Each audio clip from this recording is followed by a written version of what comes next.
नवाज शरीफ का केस जब Islamabad high court के सामने आया तो कुछ इंटरेस्टिंग है सवालात जिनका मैं यहाँ तज़किरा करना चाहूँगा। क्या नैब ने नवाज शरीफ के ज़ेर कफ़ालत से मुतल्लिक़ कुछ साबित किया?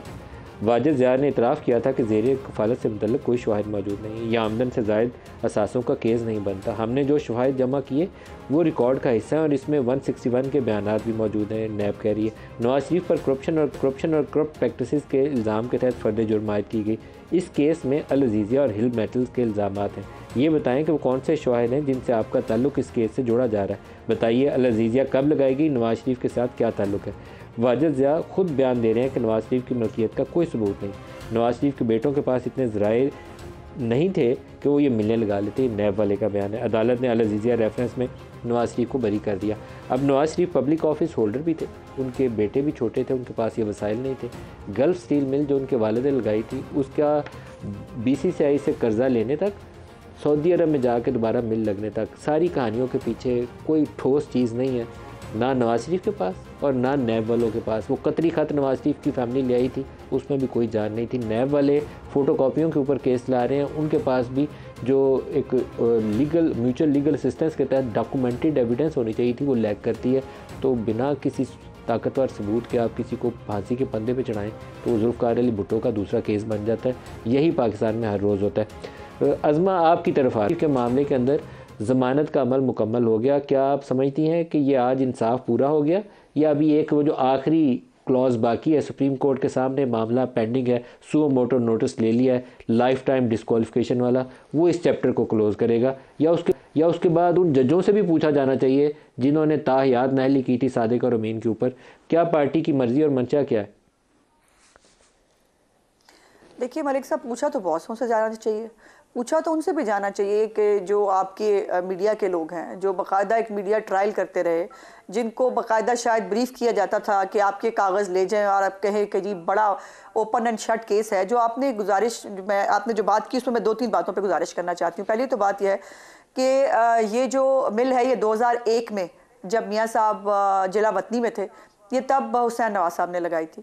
और जहाँ तक खतरी खत की बात है, वो खतरी खत अकेला नहीं देख सकते आप, ज़रा उसका रिकॉर्ड निकाल के देखिए तो बार बार उस कतरी ख़ानदान ने रिक्वेस्ट की कि जी हम आ नहीं सकते, लेकिन आप वीडियो लिंक पे हमारा बयान ले लें, हम हर तरह की डिटेल बताने के लिए और आपको जो है इसके ऊपर तमाम सबूत देने के लिए तैयार है। लेकिन वो ज़ाहिर है उस वक़्त चूँकि मतवा नज़र जो है वो सबूत हासिल करना या जो है इंसाफ की तकाज़े पूरे करना तो था नहीं।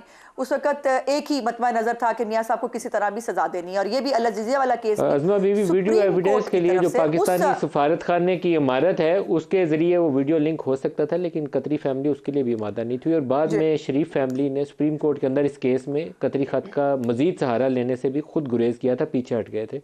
ये छोड़ दे इस तकलीफ को, इसमें हमने बड़ी प्रोग्राम और सरसफाई बहुत की है, लेकिन मसला ये है कि हमारे अदालती निज़ाम की आंखों पे कुछ अजीबोगरीब पट्टी है। जब बंदे को फंदे पे चढ़ाना होता है उस वक्त भी नज़र नहीं आता, और जब छोड़ना होता है उस वक्त भी नज़र नहीं आता। ड्यू प्रोसेस लफ्ज़ लिखे हुए हैं कानून के अंदर, उसको उसके ऊपर अमल पैदा नहीं होते। मलिक साहब, एक रिक्वेस्ट मैं करना चाहती हूँ, प्लीज़ मुझे 2-4 जुमले कह देने की इजाज़त दीजिए। बिकॉज ये जिस तरह से ये केस बनाए गए थे, उसको ये कहना कि जी अब उसी तरह से केस ख़त्म हो रहे हैं, ये थोड़ा सा मैं समझती हूँ कि नामुनासिब है। बिकॉज ये केस किस लिए बनाए गए थे ये आपको मुझसे ज़्यादा मालूम है। अब वो केसेस जो सियासी इंतकाम पे बनाए गए, आखिर उस इंतकाम को कहीं तो ख़त्म होना है। मुझे हैरत है, मैं बहुत सारे लोगों के ये स्टेटमेंट सुन रही हूँ कि जी या नैब उस वक्त गलत थी या नैब अब गलत है। किसको नहीं पता कि उस वक्त नैब गलत थी? किसको नहीं पता कि उस वक्त जो है ये एक पूरा प्लान था? आखिर शौकत सिद्दीकी जैसे जजों के घर जा के रिक्वेस्ट एम तो नहीं की जा रही थी ना कि अपील में हमारी जो है वो ज़ाया ना होने देना। और फिर जो मैं गुजारिश कर रही थी, उस वक्त सुप्रीम कोर्ट की तरफ से जो 3 केस बनाने का हुक्म दिया गया था ना, उसमें अल अज़ीज़िया का केस शामिल है। और वो GIT के हीरे जिस प्यार मोहब्बत से इकट्ठे किए गए थे ना, उनके जो कोहे-नूर थे उनमें से वाजिद ज़िया साहब, उस कोहे-नूर की सिर्फ प्रिजम्पशन के ऊपर, उसके एनालिसिस के ऊपर अल अज़ीज़िया जो है वो तैयार हुआ है। ये इस बात को तो खुदा के वास्ते देखिए कि कोई ना वो असासे के वो मालिक थे, ना आमदन से ज्यादा असासे का केस बनता था, और हमने इसके ऊपर अरशद मलिक की वीडियो का सहारा नहीं लिया। जिनको मॉनिटरिंग जज लगाया गया था वो तो फिर अभी भी सुप्रीम कोर्ट में मौजूद है। तो फिर आप क्या इस्तदा करेंगे? सुप्रीम जुडिशल काउंसिल में जाए ना, सुबह PMLN एक दरखास्त पेश करे। देखिए मुझे नहीं मालूम पार्टी इसके ऊपर क्या लाएमल इख्तियार करती है, लेकिन मेरी अगर जाती राय पूछे तो मैं बिल्कुल समझती हूँ कि पूरा वो बेंच जिनमें से माशाल्लाह सभी लोग अभी हयात हैं, जो लोग इस पूरे प्रोसेस में शामिल हुए, जो इसमें इस्तेमाल हुए, जिन्होंने मिल मिला के ये जो है ये इस प्रोजेक्ट को कंप्लीट किया और उसके बाद भी वो ख़त्म नहीं हुआ। ये पिछले 7 साल रगड़ा खाया है मियां नवाज शरीफ साहब ने और पूरी उनकी पार्टी ने। ये कोई सिंपल सी बात तो नहीं है। क्या मॉनिटरिंग जज और क्या मॉनिटरिंग जज के खिलाफ आप सुप्रीम जुडिशियल काउंसिल जाएंगे? बड़ा इंपॉर्टेंट क्वेश्चन है ये। अगर केस में मैं समझती हूँ जाना चाहिए, मैं बिल्कुल समझती हूँ गलत है, आप समझती हैं जाना चाहिए? मैं बिल्कुल समझती हूँ जाना चाहिए, मेरी जाती राय है बिल्कुल जाना चाहिए। पलवशाह से भी इसका जवाब लूँ। पलवशाह, आपकी पार्टी का रद्दमल क्या है? क्योंकि बिलावल के अगर बयान सुने तो बिलावल के बयान तो ये जाहिर करते हैं कि उसके साथ नवाज शरीफ के एक लाडले वाला सलूक हो रहा है, लेकिन ये केस नाइंसाफ़ी पे मबनी था। तरीकाकार के ऊपर हम डिबेट कर सकते हैं कि तरीकाकार ना पहले सही था ना आज सही। देखिए ऐसे केस पर क्या बात करनी, चूँकि ये कलेक्टिव सा प्रोसेस है और वही आपकी बात है कि अगर पहले ठीक नहीं था तो अब अगर इसको ज़रा थोड़े दिन इसका एक प्रोसेस चला के कर लिया जाता तो मैं समझती हूँ शायद, जैसे मैंने उस दिन भी कहा, एक दिन पहले भी मेरे साथ उज़मा थी, मैंने कहा शायद मियाँ साहब रेट्रोस्पेक्ट में इसको चंद साल बाद देखें तो वो भी ये समझें कि इतनी जल्दी शायद मुनासिब नहीं थी। लेकिन बहरहाल अब जो हो गया है वो हो गया है और वो सबके सामने है और इस केस में बरी होने से शायद उनकी राहें तो खुल गई हैं मियाँ साहब की वजारत उज़्मा के लिए ज़रूर। शायद अब मुझे इल्म नहीं इसका क्या लीगल स्टेटस है, लेकिन सुप्रीम कोर्ट आखिरी रास्ता खोल देगी, वो जो लाइफ टाइम डिस्क्वालिफिकेशन ठीक है वो एक अलग इशू है, वो खुल गया है या खुल जाएगा वो नज़र आ रहा है, लेकिन फिर भी एक इलेक्शन के प्रोसेस से गुजरना है। इलेक्शन इतना आसान नहीं है जितना हम समझ रहे हैं, नज़र आ रहा है हम सब के लिए। मैं ये नहीं कह रही सिर्फ इनके लिए, लेकिन हम सब के लिए इलेक्शन जो है वो इतना जो है फूलों की सेज किसी के लिए नहीं होगा, हम सबको पता है। देखिए बड़ा मुश्किल इलेक्शन होगा। एक तो आप देखिए, एक तो जो आज के सानहे के बाद 25 फौजी जिस मुल्क में जो है एक दिन में शहीद हो जाएं, एक बहुत बड़ा नंबर होता है।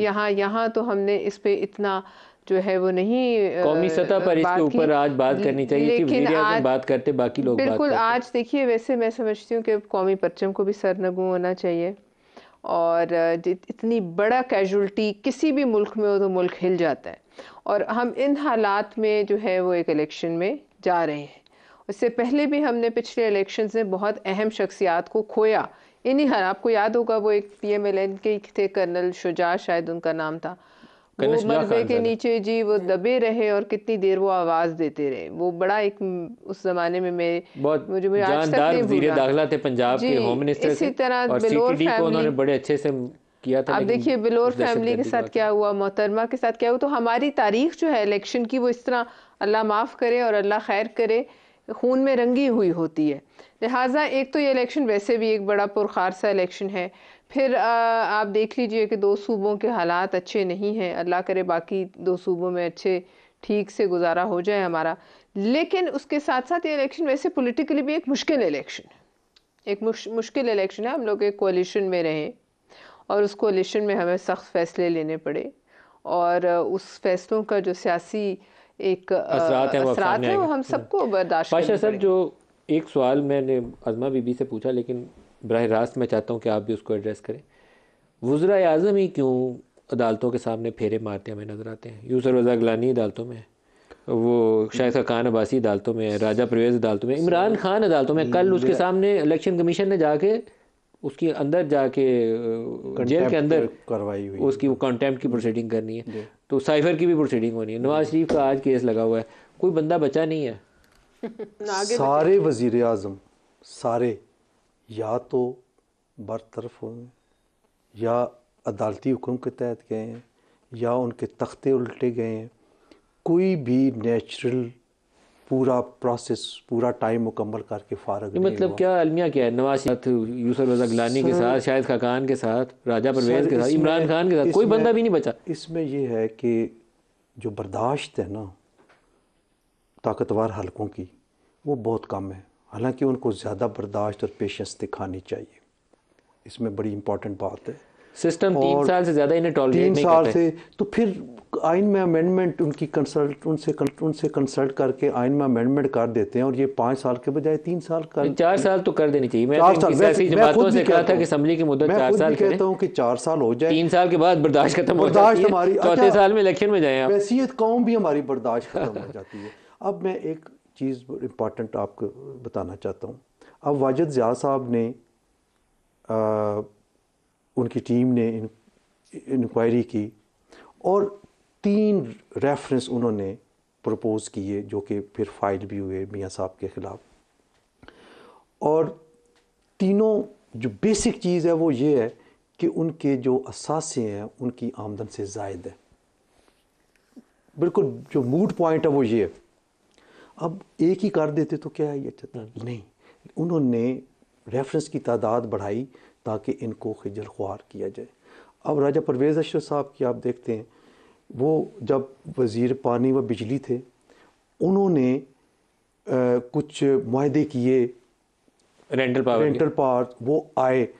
अब वो सारे जो लगाना था सिंध में उसका सिंध में नैब ने किया, जो कोयटा लगाना था कोयटा किया, जो पंजाब लगाना था, यानी कि 4-5 जगह पे उन पे रेफरेंस एक ही है, सिर्फ कारके चेंज हो गया, फलां चेंज हो गया। शायद का कान भी यही है और बेचारा एक दिन कराची की नैब में पेश हो रहा होता है, दूसरे दिन सिर्फ इस्लामाबाद में पेश हो रहा होता है। नंबर ऑफ रेफरेंस और नंबर ऑफ केसेस बंदे को खार करने के बहुत काम आता है, ताकि इनको जलीलो ख्वार किया जाए।